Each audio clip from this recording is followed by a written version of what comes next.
चूहेदानी में फंसे इस चूहे को इतने ध्यान से क्यों देख रहे हो? क्या सोच रहे हो? चूहे की बेबसी को देख रहा हूँ। मेरा भी हाल कुछ ऐसा ही हो गया है। क्या मतलब? मैं कुछ समझी नहीं। जैसा ये चूहा चूहेदानी में फंसा है ना, घर खरीद कर मैं भी कर्ज के जाल में ऐसे ही फंस चुका हूँ।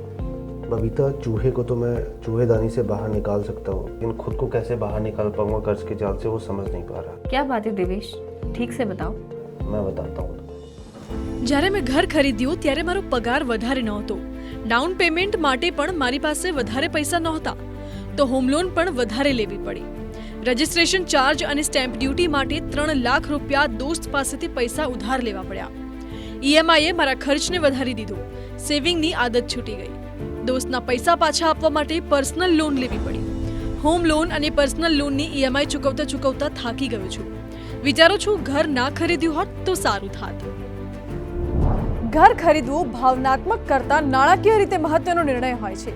ફક્ત લાગણીમાં તણાઈને મકાન ન ખરીદી લેવું જોઈએ, પરંતુ ખિસ્સો ચકાસી લેવું જોઈએ, નહીતર તમે પણ દેવેશની જેમ દેવાની જાળમાં ફસાઈ જશો. જો તમારી કોઈ પર્સનલ લોન કે ક્રેડિટ કાર્ડની બાકી છે તો તેને ભરી દો, નહીતર હોમ લોન એપ્લાય કરતી વખતે બેંક તમારી ક્રેડિટ લિમિટને ઘટાડી દેશે, એટલે કે તમારી સેલેરી પર જેટલી હોમ લોન મળી શકતી હતી તેનાથી ઓછી મળશે. એટલે બાકીના નાણાંની વ્યવસ્થા કરવી પણ તમારા માટે માથાનો દુખાવો સાબિત થશે. ઘર ખરીદતા પહેલા તમે એ જરૂર ચેક કરી લો કે તમે ફાઇનાન્શિયલી તૈયાર છો કે નહીં. આવો જાણીએ કેવી રીતે. પર્સનલ ફાઇનાન્સનો એક થંબ રૂલ છે 50-30-20. આ તમારા મંથલી બજેટને મેનેજ કરે છે. આ હિસાબે તમારી ઇન હેન્ડ સેલેરીના 50% જરૂરી ચીજો માટે ઉપયોગ થવો જોઈએ, જેમ કે બિલ, રેન્ટ, ઈએમઆઈ અને ગ્રોસરી. 30% હિસ્સો એવા ખર્ચ માટે રાખો જે જરૂરી તો નથી પરંતુ તમારે કરવા પડે છે. સેલેરીનો 20% હિસ્સો ઇન્વેસ્ટ કરવો જોઈએ. હોમ લોન સહિત બીજા ખર્ચની ઈએમઆઈ સેલેરીના 30%થી વધુ ન હોવી જોઈએ. અને ઉદાહરણથી સમજો. માની લો દેવેશની ટેક હોમ સેલેરી મહિને 1 લાખ રૂપિયા છે. તેમાંથી 50,000 રૂપિયા ખર્ચાઓમાં, 20,000 સેવિંગમાં અને 30,000 રૂપિયા બીજા ખર્ચમાં જશે. આ 50,000માં હોમ લોનની ઈએમઆઈ આવશે. 1 લાખની સેલેરીમાં 30,000 રૂપિયાથી વધુ ઈએમઆઈ ન હોવી જોઈએ. મોટા શહેરોમાં મકાન મોટા ભાગે લાંબા ગાળાની લોનના સહારે ખરીદવામાં આવે છે. ઘર ખરીદવાનું બજેટ કેટલું હોવું જોઈએ તેને ડિસાઇડ કરવામાં હોમ લોન ઈએમઆઈની મોટી ભૂમિકા છે. અને હોમ લોન કેલ્ક્યુલેટરથી સમજીએ. જો તમે 30,000 રૂપિયાની આસપાસની ઈએમઆઈ ભરી શકો છો તો તમારી હોમ લોન 20 વર્ષ માટે 35 લાખ રૂપિયા, 25 વર્ષ માટે 38 લાખ રૂપિયા અને 30 વર્ષ માટે 40 લાખ રૂપિયાથી વધુ ન હોવી જોઈએ.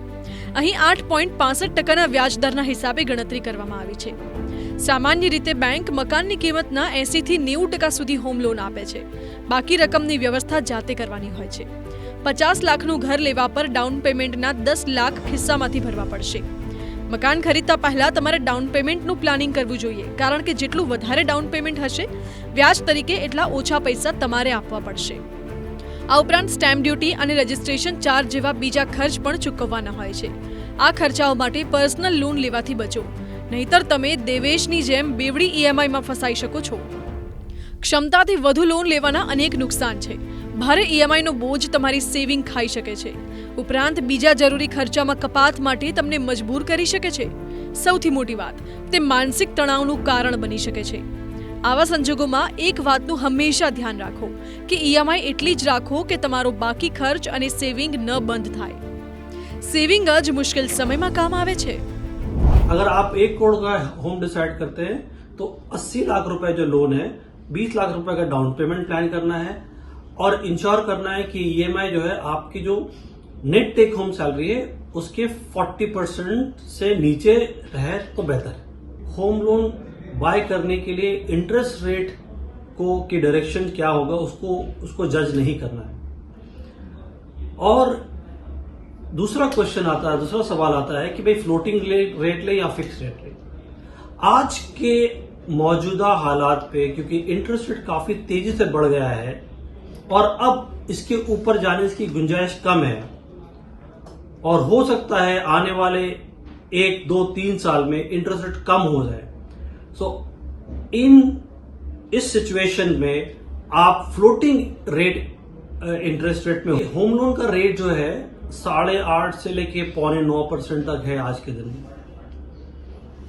अगर आप कहीं निवेश कर रहे हैं और उसका रिटर्न इससे ज्यादा है तो अगर आप होम लोन रिपे नहीं करते हैं तो कोई हर्ज नहीं है। लेकिन आप अगर फिक्स्ड डिपॉजिट जैसे प्रोडक्ट में इन्वेस्ट कर रहे हैं और ऐसे फिक्स्ड इनकम में इन्वेस्ट कर रहे हैं जहां के रेट ऑफ रिटर्न 0.9% से नीचे है और उस पर आप टैक्स भी दे रहे हैं, तो बाय ऑल मीन्स आप होम लोन प्रीपे कर दीजिए।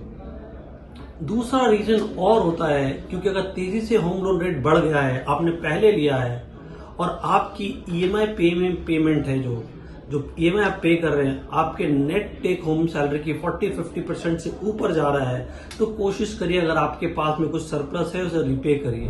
પર્યાપ્ત ડાઉન પેમેન્ટ અને સેલેરીના રેશિયોમાં ખર્ચનો અંદાજો લગાવ્યા વગર ઘર ખરીદવાથી તમે દેવેશની જેમ લોનની જાળમાં ફસાઈ શકો છો। ઘર લેતી વખતે એક બીજી જરૂરી વાતનું ધ્યાન રાખો કે પોતાના ટર્મ ઇન્સ્યોરન્સમાં હોમ લોનની જવાબદારીને સામેલ કરો, નહીતર અપ્રિય ઘટના બને તો તેવા સંજોગોમાં તમારા પરિવારને મળનારા પૈસાનો એક મોટો હિસ્સો બેંકની પાસે જતો રહેશે। ધ્યાન રાખો કે ઘર ખરીદતા પહેલા વધુમાં વધુ ડાઉન પેમેન્ટ ભરો। ડાઉન પેમેન્ટ અને બીજા ખર્ચ માટે લોન લેવાથી બચો। બની શકે તો બિનજરૂરી ખર્ચમાં કાપ મૂકો, જેથી ઈએમઆઈના હિસાબે તેને બેલેન્સ કરી શકાય।